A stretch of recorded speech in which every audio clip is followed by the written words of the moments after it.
Physics के 2023 के paper को देखेंगे, जिसमें ये 346 बीएस पेपर है। और इस पेपर की का जो पहला क्वेश्चन है, कौन सा सिलेबस अब नहीं उसको हटा दिया जाएगा, लेकिन जो क्वेश्चन है कुछ बताए जाएंगे आपको, ठीक है।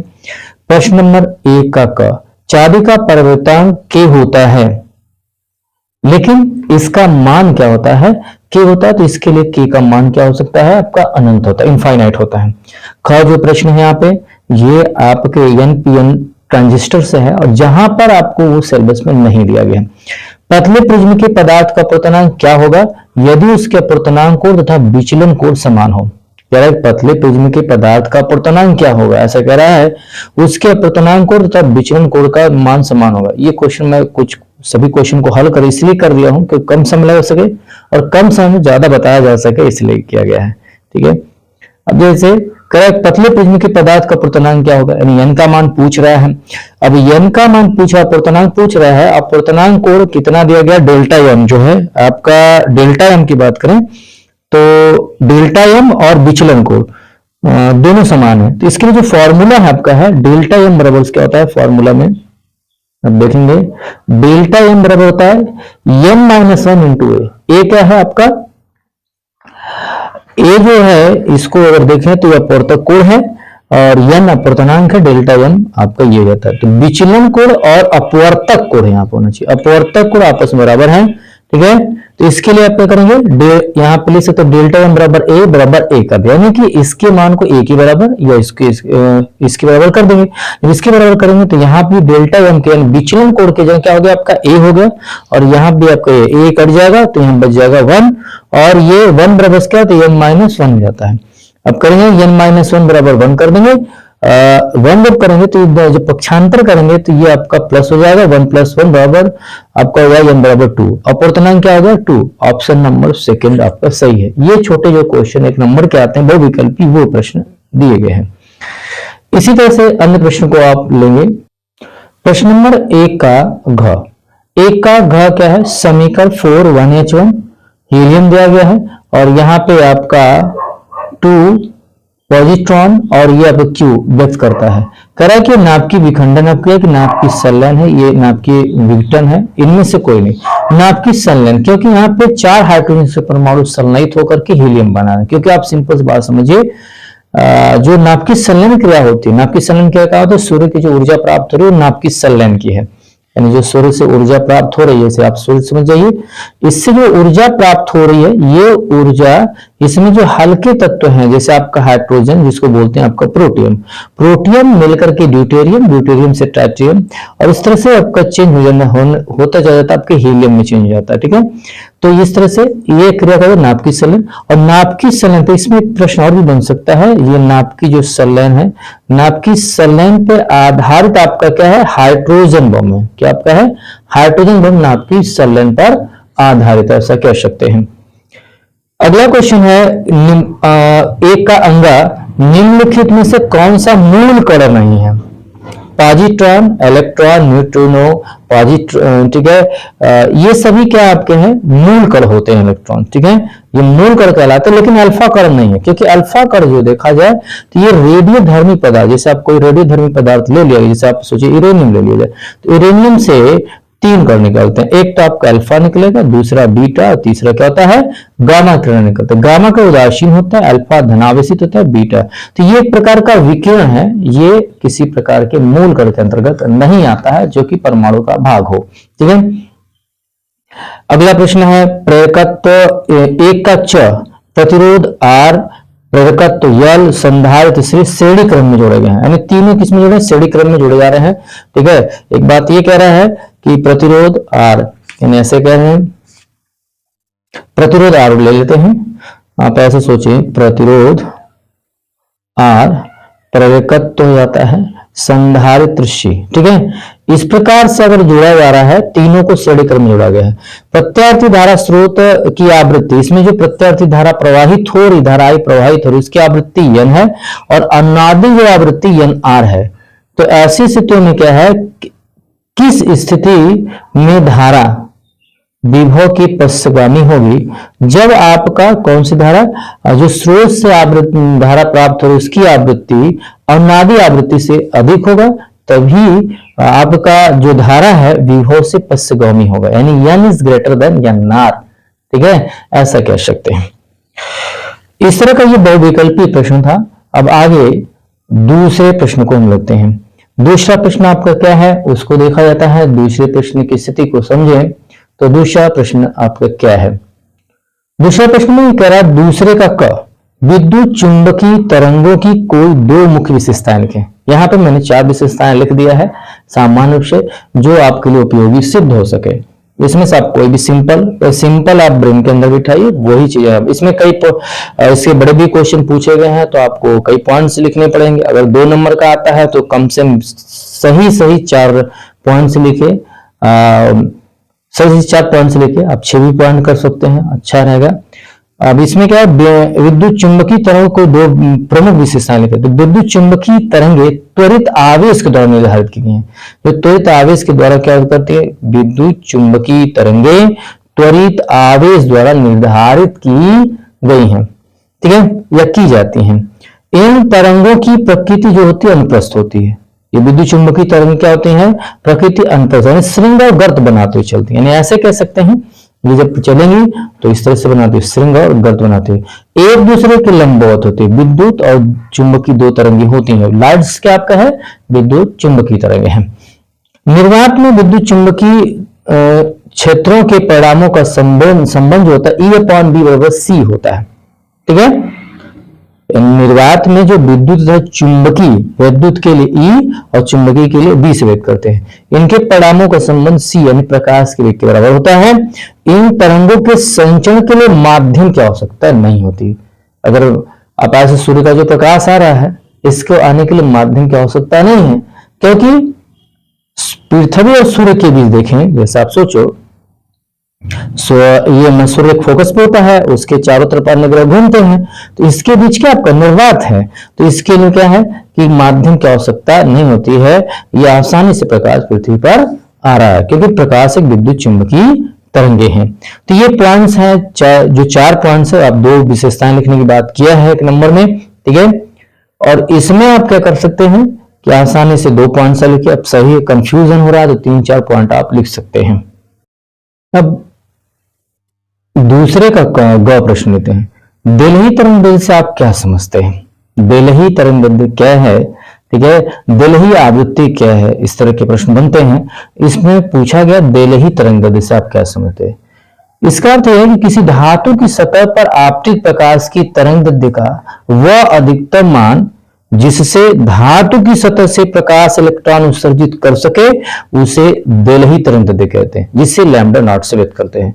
यानी ऐसे कह सकते हैं, कोई धातु की सतह है जैसे इस प्रकार से है, और इस पे प्रकाश किरणें यदि आपतित हो रही हैं, तो आपतित होने पर इससे प्रकाश करें उत्सर्जित हो, ठीक है, तो इसको उत्सर्जित इलेक्ट्रॉन तभी होंगे, यानी ऐसे कैसे, तो आपतित होता है प्रकाश से इलेक्ट्रॉन तभी उत्सर्जित होंगे जब एक विशेष, ठीक है, विशेष तरंगदैर्घ्य का प्रकाश उस पर आपतित हो।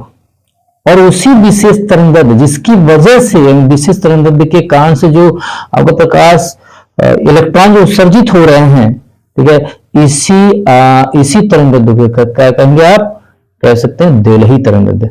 और इसी तरह से आवृत्ति के लिए हो जाता है। बस तरंगदैर्घ्य की जगह क्या लिख देना आपको, आवृत्ति लिख देना। परिभाषा यही रहेगा, न्यू नॉट लिखना है आपको, ठीक है। अब आगे समझिए, उसे दिल्ही तरंगदैर्घ्य कहते हैं, इसे लैम्डा नॉट से व्यक्त करते हैं। पुनः समझिए, किसी धातु की सतह पर आपतित प्रकाश की तरंगदैर्घ्य का वह अधिकतम मान जिससे धातु की सतह से प्रकाश इलेक्ट्रॉन उत्सर्जित कर सके उसे दिल्ही तरंगदैर्घ्य कहते हैं, इसे लैम्डा नॉट से व्यक्त करते हैं। अतः लैम्डा नॉट बराबर सी बटे के न्यू नॉट हो जाता है, जहां सी प्रकाश का वेग है, न्यू नॉट जो दिल्ही आवृत्ति है। न्यू नॉट क्या आपका दिल्ही आवृत्ति, सी प्रकाश का वेग है। ऐसा एक है, आप कह सकते हैं, इसका रिलेशन है, इस पे भी न्यूमेरिकल्स बन जाते हैं, इस बात का आप ध्यान रखेंगे, ठीक है। अगला क्वेश्चन है आपका, इसमें आप देखें, अगला जो प्रश्न है कुछ इस प्रकार का है। दूसरे का ग, यदि n बराबर 3/2 अपर्तनांक वाले कांच के एक उत्तल लेंस को n बराबर 3/2 अपर्तनांक वाले द्रव में डुबोने पर फोकस दूरी तथा प्रकृति पर क्या प्रभाव पड़ेगा।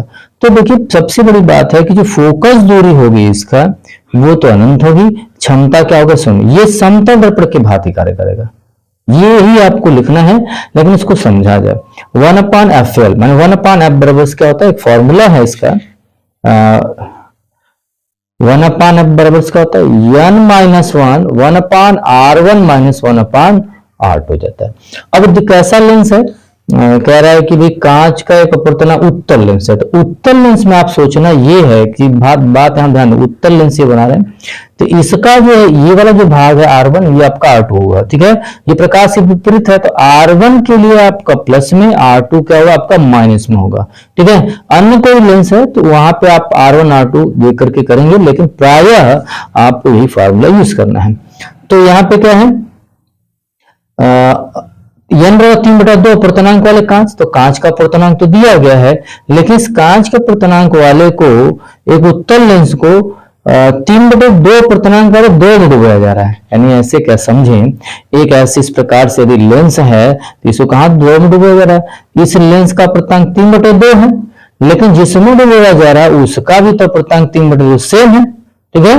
जब सेम है तो वहां पे स्थिति ये हो जाएगी कि जब समान वाले डुबोएंगे तो वहां पर आपका कोई भी लेंस होगा उसका स्वभाव कैसा होगा, समतल हो जाएगा। और समतल होगा तो उसकी फोकस दूरी क्या हो जाएगी, अनंत होगी, ठीक है। ऐसा कहेंगे, और क्षमता क्या होगी, 0 हो जाएगी। तो यहाँ पे क्या, जैसे W माने कि का ये जल के सापेक्ष कांच का अपर्तनांक, ठीक है।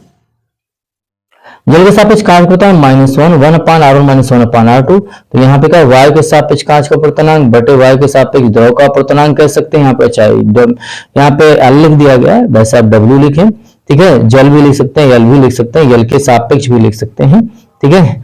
बल्कि मैं यहाँ पे द्रव लिखा है तो लिक्विड लिख देते हैं, यहाँ पे L कर देते हैं, ठीक है। तो यहाँ पे L कर देते हैं लिक्विड। तो ये वायु के सापेक्ष कांच का अपर्तनांक, वायु के सापेक्ष जल का अपर्तनांक -1 1/r1 - 1/r, 1/r1 - 1/r2 है।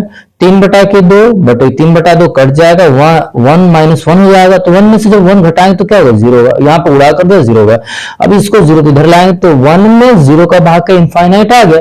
यानी इससे स्पष्ट हो जाता है कि जो ये समतल दर्पण के समान काम करेगा, और फोकस दूरी क्या होगी, अनंत होगी। और क्षमता क्या होगी, शून्य हो जाएगी। P बराबर क्या होता है, 1/, अगर क्षमता P बराबर निकाले तो 1/f हो जाता है।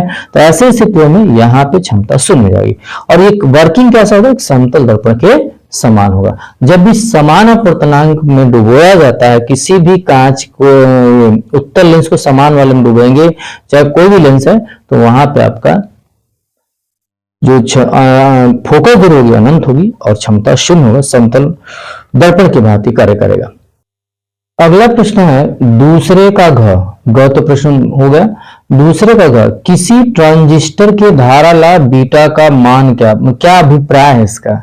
तो देखो, इसके बीटा ये जो आपके सिलेबस से निकाला गया, इसलिए इसको नहीं बताया जा रहा है। आगे 7 - 14 यानी कि नाइट्रोजन का परमाणु का 7, द्रव्यमान संख्या कितनी होती है, 14 हो जाती है।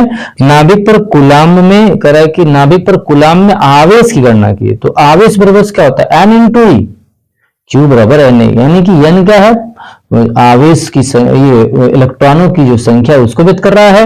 E क्या है, इलेक्ट्रॉन पे चार्ज को व्यक्त कर रहा है।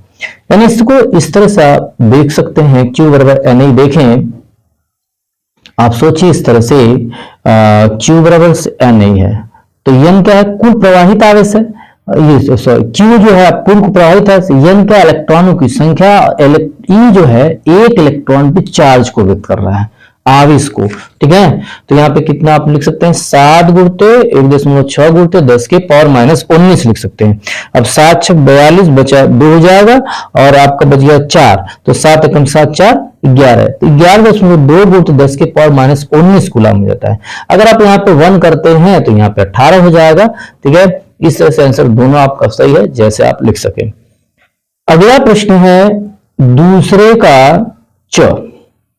दूसरे का च है, दूसरे का च क्या कर रहा है भाई, कहता है एक हेनरी स्वप्रेरकत्व को परिभाषित कीजिए। तो जब भी इसको परिभाषा बनाया जाएगा वो स्वप्रकत्व के आधार पे। सबको पता है कि जब किसी भी कुंडली में विद्युत धारा को प्रवाहित की जाती है, इस तरह से मान लीजिए कुंडली ले लेते हैं, और जब इसमें विद्युत धारा प्रवाहित की जाए तो कुंडली में इसके धारा जो धारा प्रवाहित की उसके विपरीत, ठीक है, लेंज के नियम के अनुसार, ठीक है, विपरीत एक धारा उत्पन्न होती है जिसको क्या कहते हैं, धारा उत्पन्न हो जाती है, ठीक है, और उसके जो प्रेरकत्व है उसको क्या कहते हैं, स्वप्रेरकत्व कहते हैं। ठीक है, अब इसमें नहीं जाना है। अब देख लेते हैं हम लोग क्या स्वप्रेरकत्व का एसआई पद्धति मात्रक क्या होता है, हेनरी होता है, ऐसे कह सकते हैं। और स्वप्रेरकत्व का संबंध क्या होता है, ई बराबर विद्युत वाहक बल बराबर क्या होता है, माइनस एल। स्वप्रेरकत्व धारा में परिवर्तन बटे समय में परिवर्तन। ठीक है, अब ऐसे यल बराबर निकालना चाहते हैं तो विद्युत वाहक बल बटा क्या हो जाएगा, डेल्टा आई बटे डेल्टा टी हो जाएगा। तो 1 हेनरी बराबर क्या हो गया, अगर इसका मात्रक हेनरी है, हेनरी बराबर क्या होता है, वोल्ट, इसको किसमें, वोल्ट में। तो इसका आप लिख सकते हैं, अगर 1 रख देते हैं, 1 एम्पियर धारा 1 सेकंड में है तो यहाँ पे एम्पियर प्रति सेकंड हो जाएगा। अब इसके अनुसार परिभाषा बनाई जाएगी।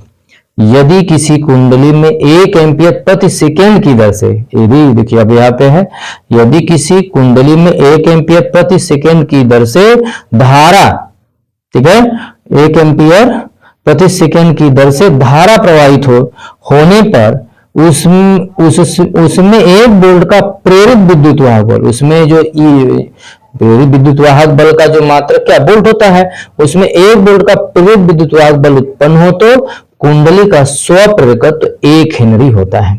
यानी यदि किसी कुंडली में 1 एम्पियर की धारा, जैसे आप सोचिए यही कुंडली है, इसमें 1 एम्पियर की धारा 1 एम्पियर प्रति सेकंड धारा यदि परिवर्तित होती है तो इसमें विद्युत वाहक जो बल होगा, प्रेरित विद्युत वाहक बल, वो भी 1 वोल्ट का होगा। ठीक है, ऐसे स्थितियों में जो कुंडली का स्वप्रेरकत्व होगा वो 1 हेनरी कहलाएगा। बस ये दिमाग में बैठाना है। ठीक है, इसी को दिमाग पर भाषा बैठाना, इसी के आधार पे आपको लिख लेना है। ठीक है ना, आप ऐसे देखें पुनः, यदि किसी कुंडली में 1 एम्पियर की धारा 1 एम्पियर प्रति सेकंड की दर से, ठीक है, 1 एम्पियर प्रति सेकंड की दर से धारा के परिवर्तित होने पर उस पर 1 वोल्ट का प्रेरित विद्युत वाहक बल उत्पन्न हो तो कुंडली का स्वप्रेरकत्व 1 हेनरी होता है। ऐसा कर सकते। एक प्रश्न ये है तीसरे का 45 इलेक्ट्रॉन वोल्ट ऊर्जा का इलेक्ट्रॉन 9 गुणित 10 की पावर -5 वेबर प्रति वर्ग मीटर की तीव्रता के चुंबकीय क्षेत्र में वृत्ताकार मार्ग पर चलकर चक्कर लगा रहा है। वृत्ताकार मार्ग की त्रिज्या की बात कर रहा है, तो वृत्ताकार मार्ग की त्रिज्या क्या होगी, यानी किस तरह की बात कर रहा है, इसको देखा जाए तो इस तरह आप ऐसे समझ सकते हैं कि 45 इलेक्ट्रॉन वोल्ट का ऊर्जा का इलेक्ट्रॉन है, मैंने कोई इलेक्ट्रॉन है 45 कोई इलेक्ट्रॉन है, इसकी ऊर्जा कितनी है 45 इलेक्ट्रॉन वोल्ट है, ईवी से व्यक्त करेंगे। अब ये वृत्ताकार मार्ग में घूम रहा है, ठीक है, तीव्रता चुंबकीय क्षेत्र वृत्ताकार मार्ग में चक्कर लगा रहा है, और जो चुंबकीय क्षेत्र की जो तीव्रता है बी जो है वो 9 गुणित 10 की पावर, ठीक है, 9 गुणित 10 की पावर -5 वेबर प्रति वर्ग मीटर है, चक्कर लगा रहे थे। वृत्ताकार मार्ग की त्रिज्या, तो वृत्ताकार जो मार्ग की त्रिज्या होती है आर बराबर एम भी बटा के क्यू बी होता है, एम भी बटा के क्यू बी होता है, ये आप समझ सकते हैं। अब ये आप सोचिएगा एम भी बटा के क्यू बी जो हो रहा है, इसको आप देखें तो आपको इलेक्ट्रॉन तो जो है इसका द्रव्यमान एम पता ही है, एम द्रव्यमान हो गया इसका, ठीक है, और इसके 45 इलेक्ट्रॉन वोल्ट है, इसको आप चेंज कर लेंगे जूल में, ठीक है, तो यहाँ पे 1.6 गुणित 10 की पावर -19 करना पड़ेगा, गुणा करना पड़ेगा, ठीक है। अब देखो आप इस सीधे तरफ इसी बता दें क्योंकि हल किया गया है, इसलिए कर रहे हैं कि कम समय लग सके, ठीक है। 45 इलेक्ट्रॉन वोल्ट 45 गुणित 1.6 गुणित 10 की पावर -19 है, और बी का मान 9 गुणित 10 की पावर 5 है, 10 की पावर -5 होना चाहिए, यहाँ पे -5 है, ठीक है। इलेक्ट्रॉन का द्रव्यमान कितना होता है 9.1 गुणित 10 की पावर -31 होता है, 10 की पावर -31 हो जाता है, जबकि आवेश कितना है 1.6 गुणित 10 के पावर 19 होता है। एक इलेक्ट्रॉन पे चार्ज ये होता है, लेकिन यहाँ पर इलेक्ट्रॉन की बात कर रहा है तो वही एक ही इलेक्ट्रॉन की बात है, यहाँ पे दूसरे इलेक्ट्रॉन की बात है नहीं कि एक ही इलेक्ट्रॉन पूरे। तो कुल आवेश की बराबर क्या होता है, Q के बराबर जो आवेश एक इलेक्ट्रॉन पर होगा वही आपका लिखा जाएगा 1.6 गुणित 10 के पावर 19। वृत्ताकार मार्ग की जो त्रिज्या है R बराबर CMV बटा के क्यूबी हो जाता है, और m का मान जो है आप 9.1 गुणित 10 के पावर -31 रख देंगे। V का मान आपको ज्ञात करना पड़ेगा, V का मान इसमें कहीं नहीं दिया गया है, तो जो 45 इलेक्ट्रॉन वोल्ट ऊर्जा का जो इलेक्ट्रॉन है घूम जो रहा है उसकी वेग के बारे में बात नहीं किया, बस चुंबकीय क्षेत्र की बात किया है। ठीक है, Q का मान 1.6 गुणित 10 के पावर -19 है, देखो दिया गया था इसे लिख दिए, 9 गुणित 10 के पावर -5 पे ये दिया गया। अब एक रिलेशन आपका आ जाता है, जो पूछा है क्वेश्चन उसी पे आपने मान पुट रख दिया, आपको भी याद करना। भाई भी याद करना है तो कैसे याद करें, जब इलेक्ट्रॉन वृत्तीय मार्ग पर घूम रहा है तो इसकी ऊर्जा होगी मान लेते हुए जो E के या E या K कुछ भी कर सकते हैं, काइनेटिक एनर्जी है, और काइनेटिक एनर्जी बराबर यानी गतिज बराबर का तो 1/2 mv का स्क्वायर। और कौन घूम रहा है, इलेक्ट्रॉन घूम रहा है, तो इलेक्ट्रॉन का द्रव्यमान वेग क्या है उसका, ठीक है, वेग ज्ञात करना है, ऊर्जा उसकी पता है क्योंकि 45 इलेक्ट्रॉन वोल्ट से घूम रहा है, इसीलिए E के बराबर बटा 2 mv का स्क्वायर। V का स्क्वायर आपको चाहिए, V का मान चाहिए तो V स्क्वायर बराबर क्या होगा 2 का इधर गुणा कर दे 2 E के बटा m हो जाएगा, 2 गुणित 45 इलेक्ट्रॉन वोल्ट 9.1 गुणित 10 की पावर -31। इलेक्ट्रॉन वोल्ट को जब आप जूल में चेंज करते हैं तो वहां पे आपको क्या करना पड़ेगा 1.6 गुणित 10 की पावर -19 करना पड़ेगा। एक चीज ध्यान देना है कि यहाँ पे गुणा करना पड़ेगा, 45 आपको जूल में चेंज हो जाएगा, 9.1 गुणित 10 की पावर -31 है। अब यहाँ 2 गुणा कर 90 हो जाएगा, 90 गुणित 1.6 गुणित 10 के पावर -19 होगा, 2 गुणा कर 45 90 हो गया, 9.1 हो गया। अब ये ऊपर आपका जाएगा तो ऊपर जाने पे 19 है और यहाँ पे 31 है, एक इधर यानी कुल 12 हो जाएगा, प्लस में 12 हो जाएगा।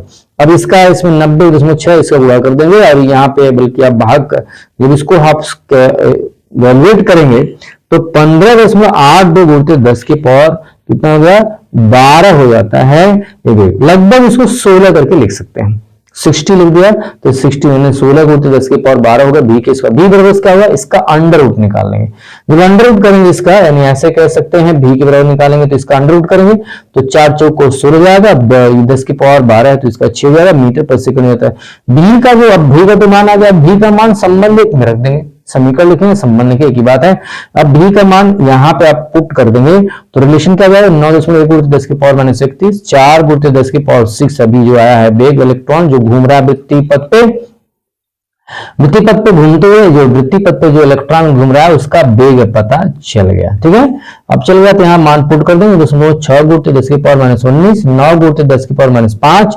अब ये सोचिए आप कि यहाँ पे 9.1 है, यहाँ पे 4 है, 9.6 है और ये 9 है। अब इसका गुणा इसमें कर देंगे, इससे का इसमें गुणा कर जब इसको इवैल्यूएट करेंगे हल करेंगे, ठीक है, तो हल करने पर जो इसका आंसर आएगा 2.52 आएगा। ठीक है, और ये 10 की पावर 31 है तो यहाँ पे आप सोचिए 19 और 5 है, 19 5 24, ये ऊपर जाएगा तो माइनस हो जाएगा प्लस में यहाँ पे 6 में और जुड़ जाएगा 30 हो जाएगा, और -31 में 30 जाएगा तो -1 बच जाएगा। तो 2.52 गुणित 10 की पावर -1, 10 की पावर -1 क्या लिख सकते हैं 1/2। अब 1/10 लिख सकते हैं, 1/10 का जब भाग करेंगे तो यानी कि ऐसे आप कह सकते हैं कि ये देखिए 2.52 है गुणित 10 के पावर -1 है, तो जब -1 है तो इसको आप 2.52 1/10 इसमें भाग कर दो 2.52/10 हो जाएगा, और इसको भाग करेंगे 0.52 मीटर हो जाता है। तो ये आप देखें यहाँ पे जो आंसर आया है वो आप यहाँ पे देख सकते हैं, ये 0.25 मीटर आ जाता है, यानी ऐसे कह सकते हैं R बराबर 0.25 मीटर आंसर है। यानी जिस वृत्तीय पथ पर इलेक्ट्रॉन घूम रहा था, यानी जो वृत्तीय पथ है जिस पर इलेक्ट्रॉन घूम रहा है, इसकी जो त्रिज्या है वो आप कितनी है 0.25 मीटर होगा। ये इसका आंसर है, ये 2023 का प्रश्न है। ठीक है, ऐसे प्रश्नों का आप ध्यान देंगे। ये जो फॉर्मूला यूजिंग है, ठीक है, इस पे देखेंगे कुंडलिनीकृत आकृति में घूमता है उसके भी क्वेश्चन को आप देख सकते हैं, और उसी आधार पे यानी जो और एक बात और भी है कि जो इसके रिलेशन है, रिलेशन भी याद करिए जिससे बार बार क्वेश्चन जो रिलेशन का पूछ सकता है, न्यूमेरिकल्स पूछ सकते हैं, इस चीज का आप ध्यान रखेंगे।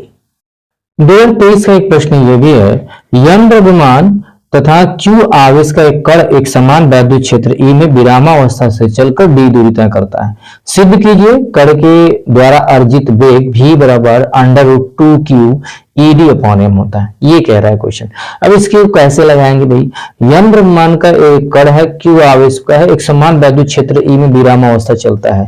तो ऐसे आप सोचिए कि m द्रव्यमान का एक कण m द्रव्यमान का Q आवेश का एक कण है, जैसे आप एक वैद्युत क्षेत्र E है, ये वैद्युत क्षेत्र E है, यानी ऐसे कह सकते हैं वैद्युत क्षेत्र E है। इसमें m द्रव्यमान को कोई कण है, द्रव्यमान इतना है, इस पे आवेश कितना Q है, ठीक है।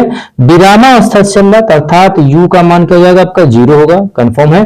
D दूरी तय कर रहा है, दूरी थे कितना तय कर रहा है, यहां से मान लीजिए इसे प्रॉपर्ली कितना दूरी तय, स्मॉल d दूरी तय करता है, तो U का मान 0 हो जाता है, D दूरी तय कर रहा है, एक तो कंफर्म बात लिख रहा है। कण के द्वारा अर्जित वेग, यानी कि D दूरी तय करने में कण का अंतिम वेग v की बात कह रहा है कि वेग कितना हो सकता है। तो वैसे प्रश्न को कैसे कर सकते हैं, देखें। गति के द्वितीय नियम लगाएंगे। गति के द्वितीय नियम लगाने का मतलब है कि पहले तो कण के द्वारा समय निकालें। U विरामावस्था से चल रहा है, तो यहाँ पे आपका U का मान 0 हो जाएगा। यस बराबर क्या होगा, हाफ AT का स्क्वायर होगा,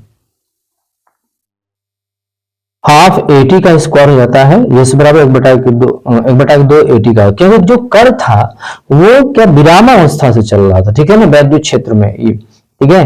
तो जब वैद्युत क्षेत्र E में विरामावस्था चलता है, U का मान आपका कितना हो गया, U का मान 0 होगा। तो और क्या D दूरी चला, तो यस बराबर कितना होगा, यहाँ पे D लिख देंगे, D बराबर 1/2 AT का स्क्वायर, T स्क्वायर करेंगे तो यहाँ पे 2 का गुणा जाएगा, 2D अपॉन क्या, ये नीचे की तरफ भाग हो जाएगा, ये गुणा हो जाएगा, 2D अपॉन A हो जाता है। तो T बराबर अगर निकालना चाहे तो √2D अपॉन A हो जाएगा, समीकरण नंबर 1 होगा, ठीक है।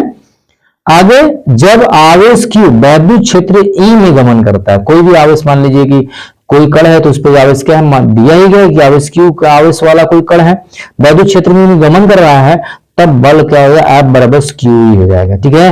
QE क्योंकि F बराबर का कोई भी परीक्षण आवेश किसी वैद्युत क्षेत्र में गति करता है, तो परीक्षण आवेश पर लगने वाला बल, ऐसे कह सकते हैं परीक्षण आवेश पर लगने वाला बल तथा परीक्षण आवेश के अनुपात वैद्युत क्षेत्र की तीव्रता कहते हैं, ये परिभाषा है, ठीक है, पहले चैप्टर फिजिक्स में दिया गया, ठीक है। तो F बराबर क्या होगा आपका QE हो जाएगा, ठीक है।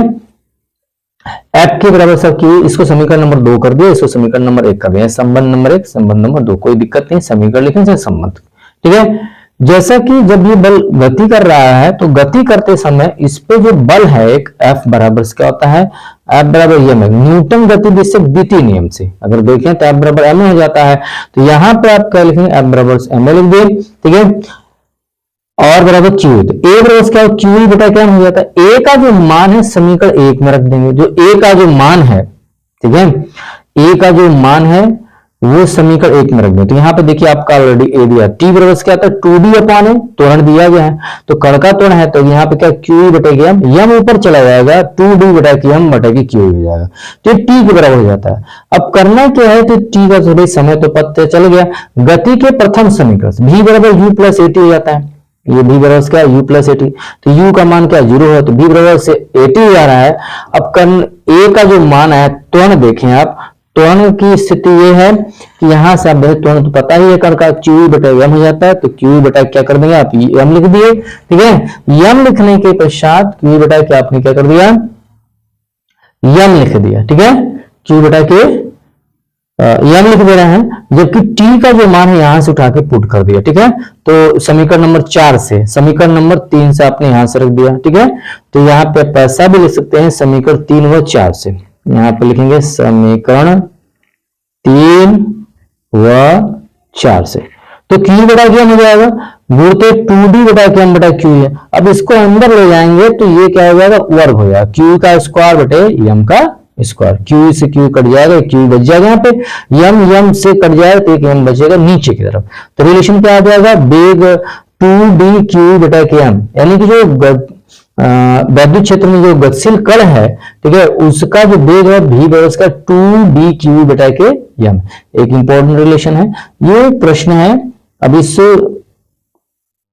को आपको ध्यान देना है, ऐसे न्यूमेरिकल्स, ठीक है, आते रहते हैं प्रायः, इस पे आप ध्यान देंगे और आगे की तरफ इसी तरह के प्रश्नों को बार बार अभ्यास करेंगे जिससे आपके फायदे हो सके। इनका होगा प्रश्न, ये 2023 के 3 के ग का प्रश्न है। एक दूरदर्शी की आवर्धन क्षमता 9 है। जब इसे समांतर किरणों के लिए समायोजित किया जाता है तो नेत्रिका और अवदिश्यक के बीच की दूरी 20 सेमी होती है। दोनों लेंसों की फोकस दूरियां ज्ञात कीजिए। क्या दोनों लेंसों की फोकस दूरियां क्या होंगी? ऐसे प्रश्न कई बार देख रहे हैं, आप देख रहे हैं बोर्ड में कई बार पूछ रहा है। ठीक है, तो दूरदर्शी की जो आवर्धन क्षमता जब अनंतता की बात करेंगे तब के लिए फॉर्मूला यूज होगा। एम बराबर क्या होगा? एफ ओ बटा क्या हो जाएगा। 9 आवर्धन क्षमता दी गई, यहाँ प्रश्न देखिए आवर्धन क्षमता 9 दी गई तो 9 लिखेंगे, एफ ओ बटा क्या एफ लिख दिया। एफ ओ चाहिए तो यहाँ पे एफ का इसमें 9 मुड़ा हो जाएगा तो एफ ओ बराबर 9 एफ हो जाएगा। एक बात और भी है कि दूरदर्शी की जो लंबाई होती है वो अवदिश्यक की फोकस दूरी तथा नेत्रिका की फोकस दूरी के योग के बराबर हो जाता है। जब अनंत पे प्रतिबिंब बनता है तो आप क्या कर सकते हैं, इस तरह से जोड़ सकते हैं। जैसे अनंत प्रतिबिंब बन रहा है, कोई दूरदर्शी है तो दूरदर्शी में क्या होता है, आगे वाला जो लेंस होता है बड़ा होता है, ठीक है ना, आगे इस तरह से पतला, पीछे पतला, जिसमें देख रहे पतला होता है, ठीक है ना। तो इस तरह से आप ये सोचिए कि यहाँ जो लंबाई होगी तो यहाँ पे जो दूरदर्शी की स्थिति है कि अविदृश्यक लेंस जो वस्तु की तरफ होता है, ठीक है ना, उसकी फोकस दूरी बोल रहा है कि एफ हो जाएगा।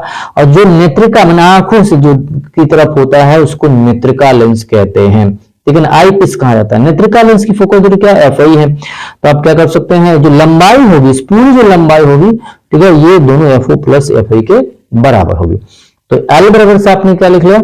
एल बराबर से लिख सकते हैं, एल के बराबर अगर लिखना चाहते हैं तो आप लिखेंगे इस तरह से, एल बराबर से F O plus F I. ये एल का मान कितना दिया? लंबाई देखिए यहाँ पे प्रश्न में दिया भी है, नेत्रिका और विदिशक के बीच की दूरी 20 सेमी, अर्थात दूरदर्शी की लंबाई दिया गया 20 सेमी। तो ये आपका एफ ओ का मान यहाँ समीकरण से उठाकर रख देंगे संबंध से, तो एफ ओ 9 एफ आई रख दिया एफ आई, और ये आपका 10 एफ आई 10 एफ आई हो जाएगा बराबर 20 हो जाएगा। और 10 का अगर 20 में भाग करेंगे, 20 में भाग करेंगे तो आपका 2 सेमी हो जाता है, ठीक है, एफ आई का मान 2 सेमी हो गया। ये कंफर्म हो गया, जो नेत्रिका लेंस लगाया जा रहा है उसकी फोकस दूरी कितनी है, आपके नेत्रिका जो लेंस है उसकी फोकस दूरी आपकी एफ आई की मान आ गया 2 सेमी जाएगा, ठीक है।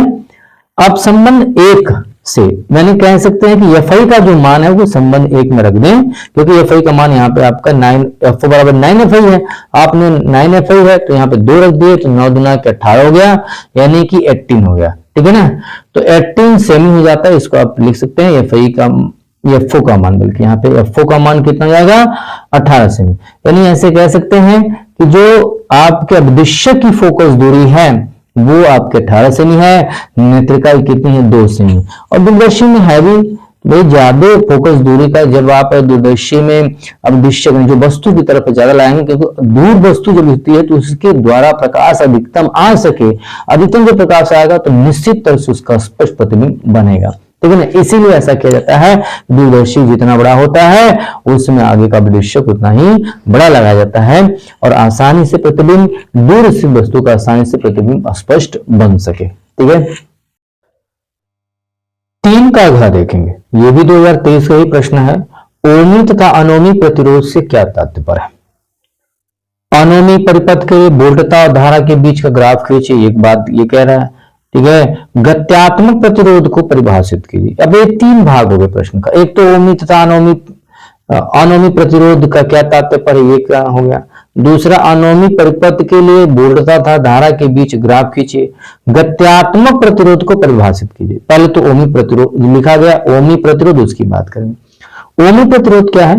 जिन चालकों में ओम के नियम का पालन होता है उसे ओमी चालक कहते हैं, तथा इसके प्रतिरोध को ओमी प्रतिरोध कहते हैं। यानी ऐसे चालक जिनमें ओम के नियम का पालन होता हो उसे क्या कहेंगे आप? ओमी चालक कहेंगे, तथा इसके प्रतिरोध को ओमी प्रतिरोध कहते हैं। ये कह सकते हैं किसी भी परिपथ के लिए विभवांतर तथा धारा का अनुपात आर नियत रहता है, जिसे ओमी परिपथ कहते हैं। यानी जिस परिपथ के लिए विभवांतर धारा का मान नियत हो उसे क्या कहेंगे? ओमी परिपथ कहेंगे। और इसीलिए विभवांतर धारा के बीच जब ग्राफ खींचा जाता है, ठीक है, ओमी परिपथ में, ठीक है, जिसका ओमी परिपथ अर्थात उस चालक का जो प्रतिरोध ओमी प्रतिरोध, उसके बीच अगर खींचा जाता है तो भी और आई के बीच ग्राफ कैसा बनता है? एक सीधी लाइन प्राप्त होती है भी और ई के बीच, ठीक है ना। ऐसा कह सकते हैं तो ये एक रिलेशन प्राप्त होता है, आगे इसमें हम बताएंगे आपको, ठीक है। अनोमी प्रतिरोध क्या है? वह प्रतिरोध, ठीक है, अनोमी प्रतिरोध क्या है? वह प्रतिरोध जो ओम के नियम का पूर्णतः पालन नहीं करता, उसे अनओमी प्रतिरोध कहते हैं, ठीक है। ऐसे भी बोल सकते हैं कि वह चालक जिसमें ओम के नियमों का पालन नहीं होता, उसे अनोमी चालक कहेंगे, तथा उसके प्रतिरोध को अनोमी प्रतिरोध कहेंगे। जैसे चाहे आप परिभाषा बना सकते हैं।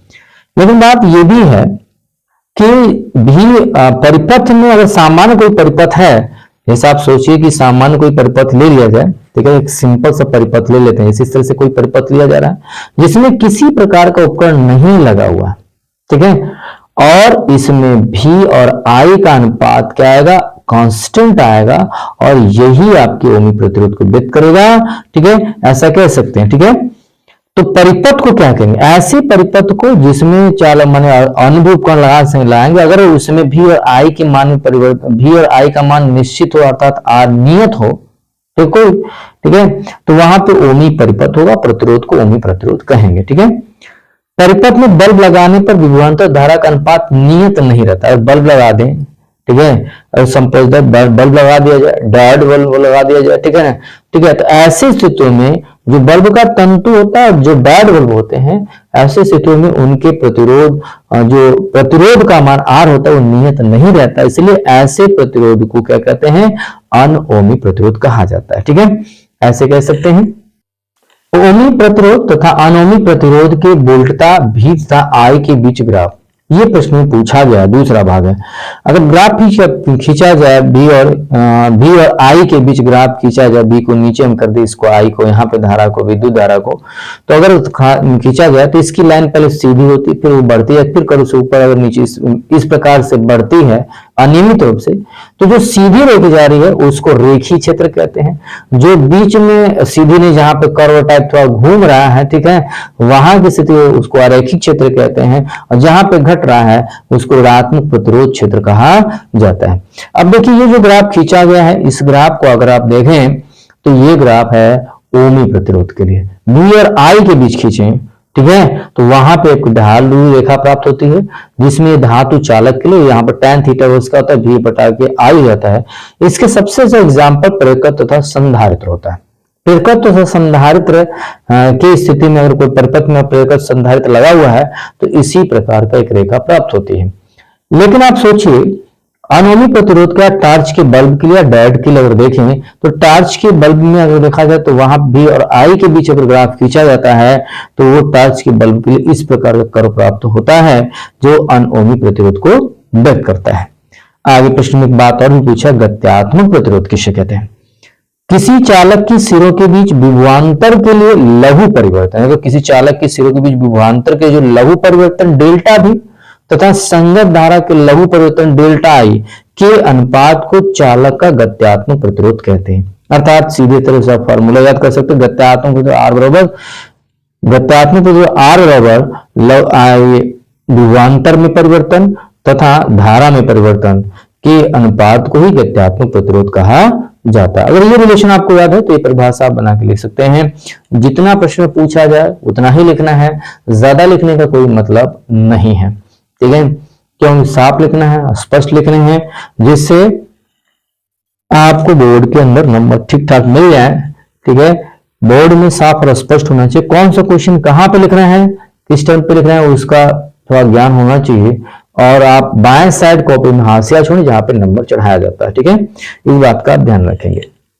कोई भी क्वेश्चन रिपीट नहीं करना है, रिपीट क्वेश्चन पकड़े जाते हैं, क्योंकि जो आगे कॉपी पे आप जाएंगे तो कॉपी पे लाइनिंग बनी होती है। इस तरह से आप देखेंगे जो कॉपी पे जहां पे नाम लिखते हैं साइड में इस तरह से लाइनिंग बना होता है, ये इस तरह से खाने इस तरह से कह सकते हैं बना होता है, जिसमें 1 नंबर 2 नंबर 3 नंबर इसी में नंबर चढ़ाए जाते हैं, ठीक है। और नंबर आपके अंक किस क्वेश्चन का कौन सा पहले का सही खा सही सब रहता है, नीचे लाके यहाँ पे जोड़ देते हैं, यहाँ पे टीचर अपना करेक्शन सिग्नेचर कर देता है, ठीक है। तो इस बात का आप ध्यान रखें कि बार बार क्वेश्चन रिपीट करने से आपका नुकसान होगा, इसीलिए कोई क्वेश्चन रिपीट नहीं करेंगे, साफ और स्पष्ट लिख के आएंगे।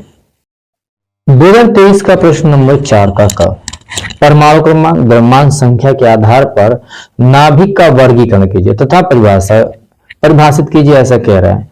देखिए परमाणु क्रमांक और द्रव्यमान संख्या है क्या चीज, इसको आप देखें तो आपको बात स्पष्ट हो सकती है इस तरह से।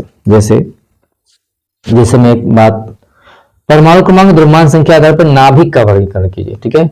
जैसे ये परमाणु का नाभिक है, ठीक है, और नाभिक के मान लीजिए परमाणु है, परमाणु का नाभिक बीच में होगा और परमाणु के अंदर विभिन्न कक्षाएं होंगी। जैसे पूरा मान लीजिए मैं परमाणु इतना बड़ा मान लेता हूं, इसमें विभिन्न कक्षाएं होती हैं।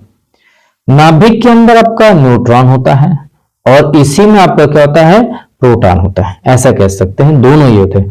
न्यूट्रॉन का प्रोटॉन परिवर्तन पाई मेशान यानी ऐसे कह सकते हैं मेशान कणों के कारण से होता है, ज्यादा मेशान कणों के कारण से होता है। इसमें इलेक्ट्रॉन क्या करते हैं, विभिन्न कक्षाओं में करते घूमते रहते हैं, ठीक है। तो आप सोचिए प्रोटॉन और न्यूट्रॉन जो होते हैं, प्रोटॉन और न्यूट्रॉन्स की ही संख्या को क्या कह सकते हैं, द्रव्यमान संख्या कहा जाता है। प्रोटॉन न्यूट्रॉन, और प्रोटॉन ही क्या कहलाता है आपका, परमाणु क्रमांक कहलाता है, ठीक है। और प्रोटॉनों यानी जो धनावेश संख्या होती है वही आप क्या कहलाता है, आपका प्रोटॉन की परमाणु क्रमांक कहलाता है। तो परमाणु क्रमांक की संख्या के आधार पर पहले तो ये समझेगा रदरफोर्ड का सिद्धांत। रदरफोर्ड ने अल्फा प्रकीर्णन के आधार पर प्रमाणित किया, मैंने स्पष्ट कर दिया कि परमाणु केंद्रीय भाग में धनावेश भाग स्थित होता है, ठीक है। यानी अल्फा कणों का जो प्रकीर्णन किया, ऐसे सोचिए उन्होंने क्या रेडियोटिव पदार्थ इस तरह से ले लिया, इस तरह से रेडियोटिव पदार्थ यहाँ पे लिया। अब रेडियोटिव पदार्थ के सामने एक स्लिट लगा दी यहाँ पे, आप सोचिए कि एक स्लिट लगा दी यहाँ पे। अब स्लिट इस प्रकार की थी कि उसमें से कुछ ही केवल रेडियोटिव पदार्थ ले लिया, जैसे रेडियम, ठीक है। और यहाँ पे एक फोटोग्राफिक प्लेट लगा दी, फोटोग्राफिक जब प्लेट लगा दिया तो इससे निकलने वाले जो अल्फा कण थे यहाँ पे बीच में लगा दिया उन्होंने सोने की पतली पन्नी लगाई, क्योंकि सोना एक ऐसी धातु है जिसका पतला से पतला तार बनाया जा सकता है। जैसा कि आप जानते भी होंगे 1 ग्राम में 2 किलोमीटर लंबा तार बनाया जा सकता है, क्योंकि इसकी डक्टिलिटी जो है यानी तन्यता गुण सबसे ज्यादा होता है, इसीलिए गहनों के रूप में उपयोग होता है, जो कि टूटता नहीं, आसानी से प्रयोग कर लेते हैं, ठीक है। जब इस पे अल्फा कणों की बमबारी की गई तो उन्होंने देखा कि कुछ अल्फा कण सीधे आड़े तिरछे, कुछ अल्फा कण सीधे निकल जा रहे थे, कुछ आप सीधे उसी पथ पे आ गए और कुछ आड़े तिरछे इधर जाकर के टकरा रहे थे, ठीक है ना। इस आधार पर कहा कि परमाणु का अधिकांश भाग क्या होता है, खाली होता है, एक ठोस भाग, एक निश्चित भाग ठोस होता है, ठीक है। उसी निश्चित ठोस भाग को उन्होंने कहा नाभिक कहा। इसीलिए कहा जाता है परमाणु का समस्त द्रव्यमान, यानी कोई भी परमाणु का समस्त द्रव्यमान जिस बिंदु पर केंद्रित होता है, जैसे कोई परमाणु है और परमाणु का समस्त द्रव्यमान जिस बिंदु पर केंद्रित होता है उसे परमाणु का नाभिक कहते हैं।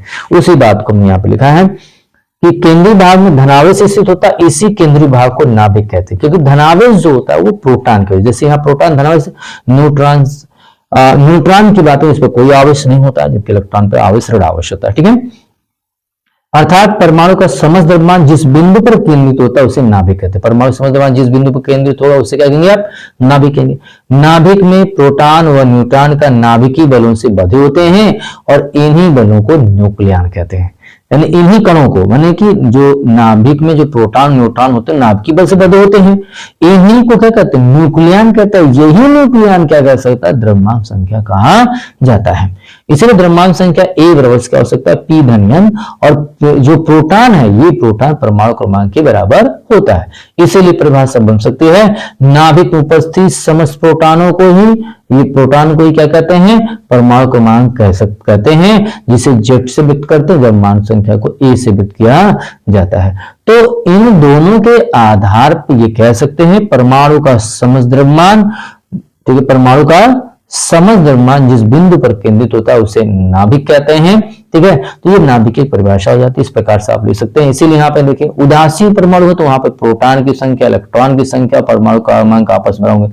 आवेशित होने पर इलेक्ट्रॉन की संख्या बढ़ घट सकती है। आवेशित होने पर धनावेश होगा तो इलेक्ट्रॉन की संख्या घटेगी, ऋणावेशित होने पर परमाणु में इलेक्ट्रॉनों की संख्या बढ़ेगी, ठीक है। तो ये जो प्रश्न है एक तरह से आपकी कक्षा 11 के अंदर जो चैप्टर है उससे आप समझ सकते हैं, जो नाभिक की जो संरचना उससे रिलेटेड है, लेकिन ये आपके फिजिक्स के अंदर दिया गया है, फिजिक्स में लास्ट में दिया गया है, खंड ख में दिया गया है।